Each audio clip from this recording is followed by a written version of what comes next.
og velkommen til den her video. I skal igen smage for slik, som vi ikke har smagt før. Så lad os bare komme i gang. Vi har jo de her mochi. Nogle, og jeg ved ikke lige helt, hvad for en frugt det er. Men ja, lad os smage det. Vent. Står taro flavor. Og mor, hun stod sådan her. Okay, og så pakken, når du åbner den, ser sådan her ud. Det ligner, det smager appelsin, men altså, det har vi prøvet. Og så er der et eller andet lige der. Ja. Det får holde lidt fugtigt.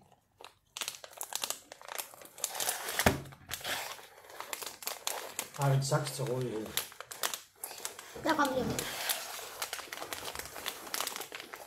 Jeg føler lidt, der er nogen, der ikke... Jo, tag nu bare en saks med hernede.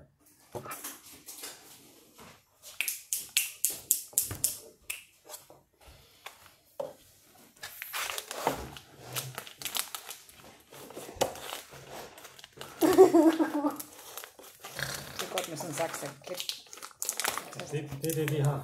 Vi har en saks. Vi har masser af sakser, der kan klippe. Den sort, der kan der absolut. De er meget større, end de plejer. De lugter. Ej, puha. De stinker, de der chips, Victor har haft. De dufter lidt af vin. Ja, Victor. De dufter lidt af de der chips, vi havde med sidste gang på Victor. Så dufter de lidt af. Okay, kan man ikke lige... Det kan godt være, at vi lige skal skæres over en gang. Det er 1 til 4. Så du vil simpelthen skære den over. Saksen. Ja, sådan her ud. Indeni. Klemmer du på den? Så nu ned, skal Så, det er kvart til hver, så vi skal nok nå at... Vi skal nok nå at spytte det hele ud. 3, 2, 1. Haps og snapser. Nu har jeg engang prøvet i munden. Jeg ved ikke. Jeg kan ikke lige finde ud af, om det smager godt eller ikke. Jeg tænker, at smagen er fin. Men konsistensen. Jeg synes, Den det er er ikke så vild, konsistensen. Hvor rigtig blev det ud. Nej. Det er den første. Du har ret for ikke med ret. Det må du gerne, mor. Du må gerne spytte Det er det. jo så spændt med herhen. Okay, hvad vil du bedømme det til? 1 for 10. Jeg kan godt gå med til en 5'er. Jeg kan... Jeg giver den 4,5. Jeg giver det en 2, mor. 1 til 10. Jeg tænker så lige noget en stund, så skal de nok kunne spise det. Mor, Minus 10. du kan kun sige 1. Okay. Minus 1. Jeg siger Minus 2. en, så. Jeg siger præcis 2. Jamen, så skal vi have endnu en mochi. Så er det bare så dejligt, at Mia Maja, hun har valgt, at vi skal smage endnu en mochi. Mochi, hvad det nu hedder. Og det er med blåbærfuld. Det er jo. Det er videre, man overhovedet kan. Så lad mig åbne. Nej. I think I have it now. Vi valgte ikke 2 forskellige mochier. Jo, jeg valgte jo også en, da vi var til det der hønsemøde. Vi var til hønsemøde. 4 duer der. Så valgte jeg jo også den. Den ser så bedre ud, den der. De er bare... På billedet. Ej, De er endnu mere bløde. Nå, vis den nu. crack, den er blød.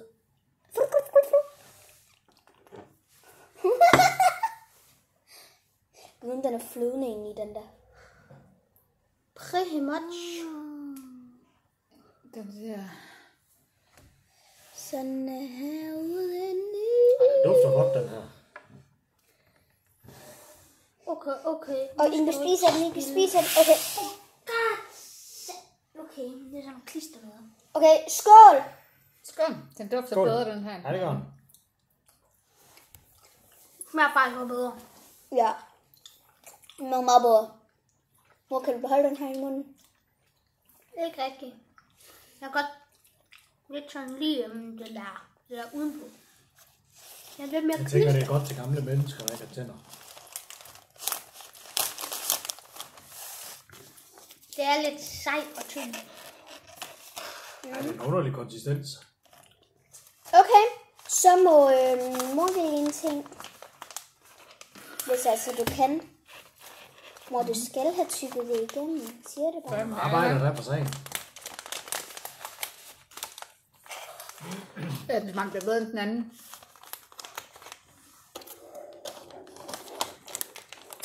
Men det er ikke noget, hvor jeg tænker, fredagsliv. Nå. Min mor, hun har valgt endnu en ting, hun har bestemt, vi skal smage. Hun har købt sådan nogle tang chips. Jeg glæder mig lidt til at smage. Jeg synes, de er meget, meget spændende ud.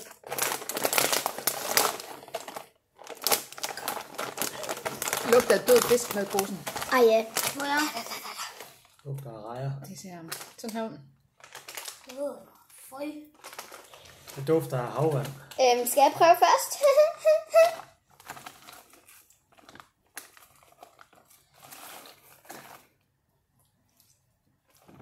Herinde. Hvorfor holder du hånden? Fordi så kommer lyset ikke i skærmingen. Skal vi? Okay, skål! Jamen, Hov, vi glemte at bedømme den her. ja, det kan vi lige gøre bagefter. 3, 2, 1. Ups. Jeg synes, det smager lidt ligesom bunden på laks.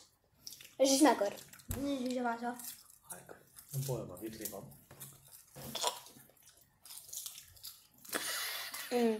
Ej, jeg skal heller ikke have mere. Her. Men de smager stadig bedre end de første mochi.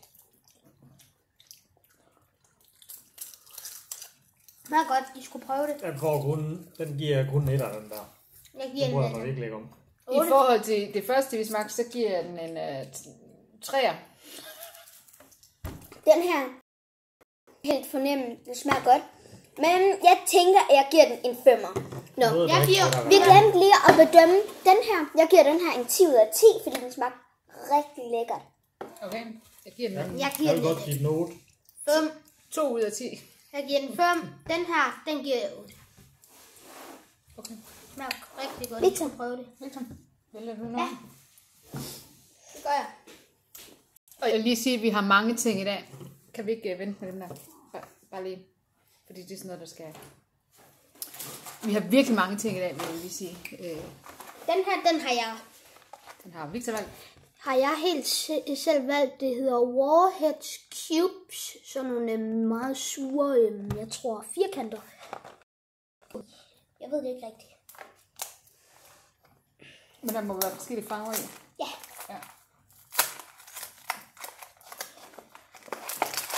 Og jeg har stadigvæk smaget det der tang. Det ser sådan her ud. En masse farver. Jeg tror, det smager. Altså man er forskelligt. Men der er sådan noget. Ja, det er sådan en pose, men... Og det så du har smagt den her før. Det her, det er sådan den blå, den ser ud.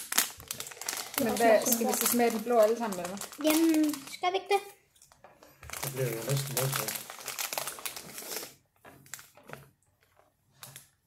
Okay, skal vi sige 3, 2, 1. Et stykke blå vin, Mummi. Det var faktisk godt. Ej. Jeg tænker bare, at jeg spiser det her selv, så hvis jeg kan lide det. Kan du? Jeg vil smage udmærket. Jeg vil give den en 9,5. Ud, hvordan kan du sammenligne det, når du ikke smagte samme farver? Vi skal smage på alle. Jeg synes, vi smager på den røde også, for bare lige at have noget sammenligning med, fordi... Om den smager ens. Ej, det tænker jeg ikke. Men der er ikke sur. Nej. Jeg tror bare, at den Lettere det skulle være blåbærsmag eller sådan noget, men... Smagte bare... Warheads. Skal vi? 3, Det er den røde. 2, 1. Det er vandmelon, tror jeg. Ja, den kan jeg bedre lide. Det smager faktisk bedre. Jeg hader vandmelon slik. Hvad vil du så smage den orange også? Nej! Jo. Vi skal også smage på den lille. Og den grønne. Den er der 4 af den venner. Vi smager. Du mangler en orange, mor. Nej. Det vil den. Hvis jeg har taget en orange. Skal vi? 3. Er det en orange først? Ja. 3, 2, 1. 1. Det er appelsin. Det er faktisk god. Nu kan jeg jo godt lide appelsin. 10 ud af 10 med appelsin. Det siger jeg også. Så mangler vi bare en grønne. Nej, 9 ud af 10. Her den ser sådan her ud. Skal vi skyde på det æble så? Det tror jeg. Æblepære. Sur æble, tror jeg. Skal vi? 3, 2, 1. Nu er jeg små med. Jamen, det har en lidt mærkelig konsistens. Har en mærkelig smag. Men den er god. Jeg giver en gennemsnit på 8. Jeg synes, de er gode. Jeg siger 9,5 til 10. 6. Hvad hedder æbleslik? Jeg giver den en 10. Jeg synes, det er rigtigt. Jeg bliver til en grønne. Det har jeg jo. Og bagefter så kommer orange. Så den røde. Ja, og så den blå. Den er arm med mig. Ja, far, så er det jo på fjernsynet. far, så er det jo dig til at vælge. Jeg er ikke så meget at vælge, jo. Jo, han kan bare tage fra posen. Han kan også tage de der stænger.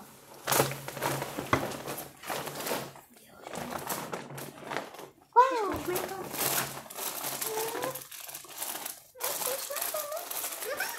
Ikke se min mave.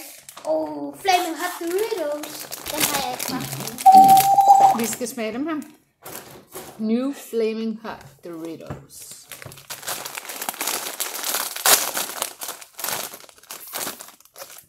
Den der Jeg skal ser lige- stærk her. Og de ser lidt, Det ser hot. Jeg tager en lille en i starten. Nok ikke pille sig i øjnene bagefter. pretty much not. Jeg har ikke lige fået den. Den er faktisk lidt inde. Den er faktisk rød, men... Okay, er I klar? 3, 2, 1. Jeg vil faktisk ikke sige det. Faktisk særlig stærkt.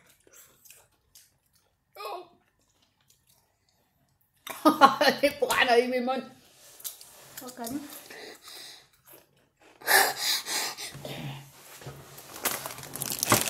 Flyt jer. De smager sygt godt. Flyt jer. De er gode krydder. Hvad? Den tror jeg, man på. Så er det da heller ikke pære. Jeg havde forventet, de var stærkere. Det havde jeg altså. Så kan jeg bedre stikker lide lidt den på almindelige med chili. Det stikker lidt på tungen. Ja, Det er det, det stikker. Har lige lagt mere mælk i men det kan være, hvis man spiser 4 af dem. Det kan endnu være. Det kan være, at man bare spiser et bid af en. Nå, jamen, den kan godt få 6. Jeg vil give den Hvis man De er til smager stærke ikke- chips, så kan den da godt få en 8-9 stykker. Jeg giver den en 0. Jeg Hvad var synes, det der? ikke, jeg synes ikke, den smager så meget herligt. Jeg giver den en halv. Den er bare lidt stærk, men så smager den ikke. Er det ikke bare til lige frem? Hvorfor? Altså, vi skal smage det hele. Vi tager chips nu, det er chipsene, vi er ude. Pringles. Vi skal smage, vi har fundet sådan nogle nye Pringles. Pringles. Vi fandt dem i normal. Den hedder Passport Flavors. Moroccan Style Roasted Pepper and Hummus Flavor. Limit Can I Audition. please open, mama?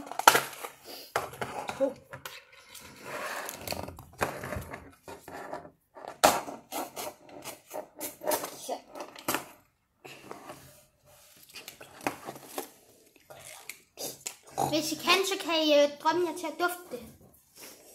På duft. Hvad? Det dufter af et eller andet, man har prøvet at smage før. hummus. Det dufter mig lidt specielt. Nå, prøv at tage det. Tag sådan en. Jeg ved ikke, hvis det er, de ikke sådan smager altså. Det er nok ikke nogen, jeg vil få frem til at købe. Skal de tage sådan her? Det hedder. Den der dufter. Paprika. Roasted pepper. Det dufter godt, synes jeg. Skal jeg prøve? Lad os prøve dem af.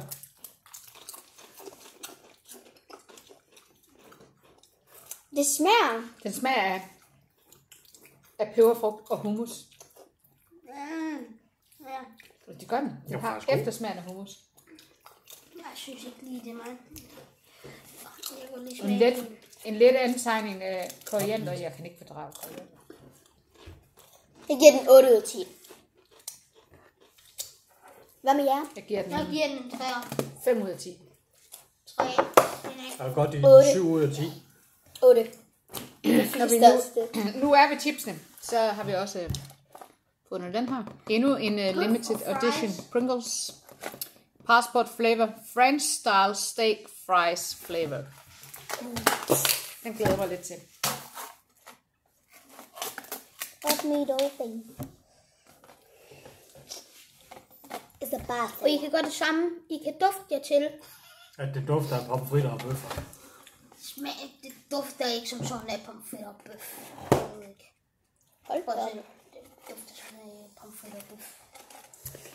Det kommer 3, sådan. 3, 2, 1. Den smager faktisk godt. Altså, kan jeg bedre lide den anden. Den smager ikke så meget, men... Jeg vil hellere have den anden der. Den her, den smager af, Der er den lidt en kedelig smag. den smager for kold bøf. Ja. Den er faktisk ikke så god. Så vil jeg faktisk hellere have den. Den får en 2'er. Nej, jeg giver den en etter. I forhold til den anden, der får den 3. Jeg tager også en 3. Et her. Så meget. Der har du et Så eller tænker jeg, andet. det er noget chokolade måske. Reese's. Let's try this.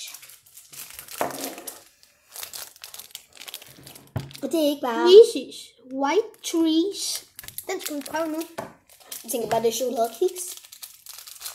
Er der peanut butter inde i? Normalt. Det er det ikke smagt. Nej, nu, jeg gør det lidt.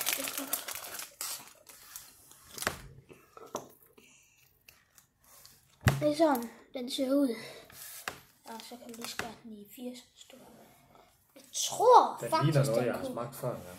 Jeg tror faktisk, måske den kunne være faktisk ikke så god. Jeg tænker, du lige skal stoppe den. Nå, ja. Her sugar. Her Så sugar. vil jeg også have. Her sugar. Sugar. Sugar. Skal Her sugar. jeg Her sugar. Her sugar. Sugar. Sugar. Bare lige, mor. Vi kan kun filme i 7 minutter mere, og så lukker den sig ned af sig selv. Hvad? Hvorfor det? Fordi det er så min iPad er indbygget i kameraerne. Det er fordi, den synes, Så at jeg den er filmer ude. for Indvendigt. Den er lidt speciel.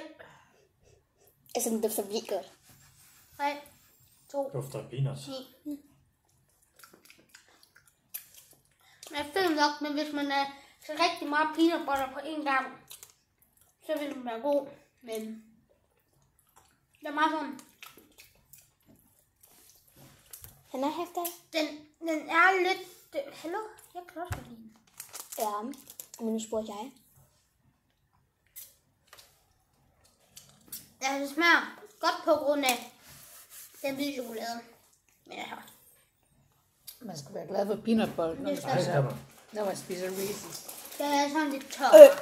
Men så er det. Vi lader lige vise jer, at vi har købt 2 andre produkter. Vi har købt den her Big Potato Chips Cup Og den samme i mørk chokolade. med en mælkechokolade på. Skal vi se den her først? Ja. Guys, der er chips i den her. Og det er faktisk lidt det samme. Du bare ned i posen. Hvad man tager det? Jeg tænker, man skal også være meget til peanut butter ved den her. Jeg var nok meget lige den første, bare med mælkechokolade i stedet for hvid chokolade. Det er jo bare det samme. Det er det jo egentlig. Bare med mælkechokolade. Okay, skal vi sige 1, 2, 3? 1, 2, 3. Ja, det er egentlig bare meget det samme. Hvad er der?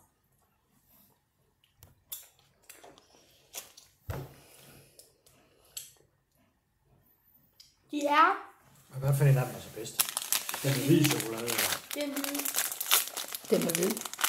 Det er hvide, De er lige gode. Den her, den giver jeg. Så de er lige gode. Hvad er pointen? Men selvfølgelig, hvis man er meget til peanut butter, så er det den, man skal tage. Kan vi ikke bare lige skære dem begge to Man lidt kan over? tage de der 2 Reese's der. Hvis man er rigtig meget til peanut butter, fordi man er pænt meget bare peanut butter. Peanut butter. Altså, jeg er en stor fan af peanut butter. Og vi kan jo godt lide peanut butter. Peanut butter sandwich, det er ikke så ringe engang. I found that still in smiling. Altså, her er der jo chips i, så 3, 2, 1, nu. Det er meget crunchy. Ja, så. Den bliver lidt fej. Jeg kan godt lide den. Meget saltet. Ikke godt. Den er meget saltet, men den er meget god. Kan du godt lide den? Så har jeg, hvis vi kan nå det, 3 slags kager i det gamle program, og vi har kun 3 minutter. Jeg synes, der er den her. Jeg købte sådan nogle Milky Bastogne Cookies.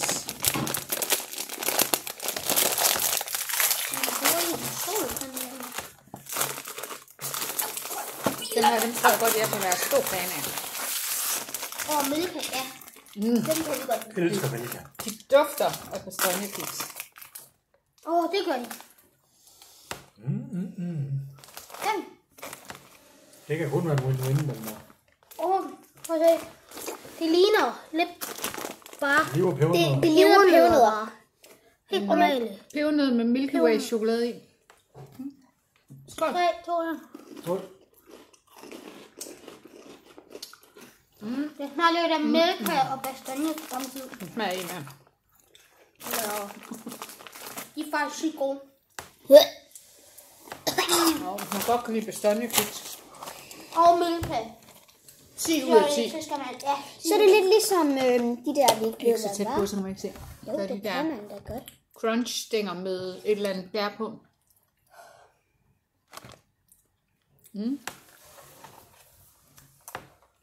Okay. Oh my god. Men hvis vi skal nå det, så skal jeg nok lige åbne de der kasser, jeg tænker. Mere. Hvorfor undskylder du? Fordi jeg prøvede at åbne den. Det dufter godt. De dufter lidt af De hindbær. dufter af sådan noget syntetisk. Jeg tror, det smager godt. Lad os prøve. 2, 1. Jeg vil sige, de er faktisk ok. Ej, det er ikke mig. De dufter fint bedre, nok. end de smager. Det vil jeg også sige, ja. Det smager rosiner. Jeg kan godt lide dem. De er gode. Det smager rosiner. Så har vi den her. En lille julekage.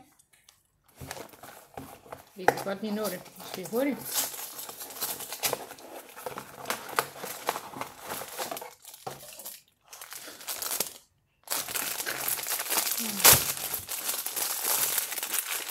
En lille Julekage. en lille muffin. Agtig noget. Ja, nej.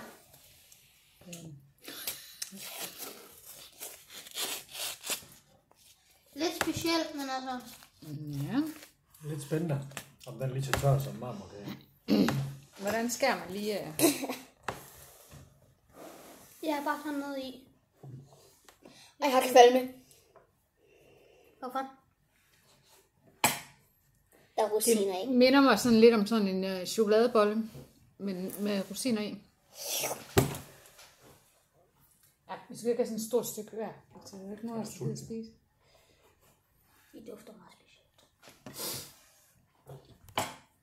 Nu kan du bare brække det over. Vi har 10 sekunder. til at smage. 3, 2, 1. Rosinbolle. Men jeg vil også bare sige tusind tak, fordi I har været med. Hej hej.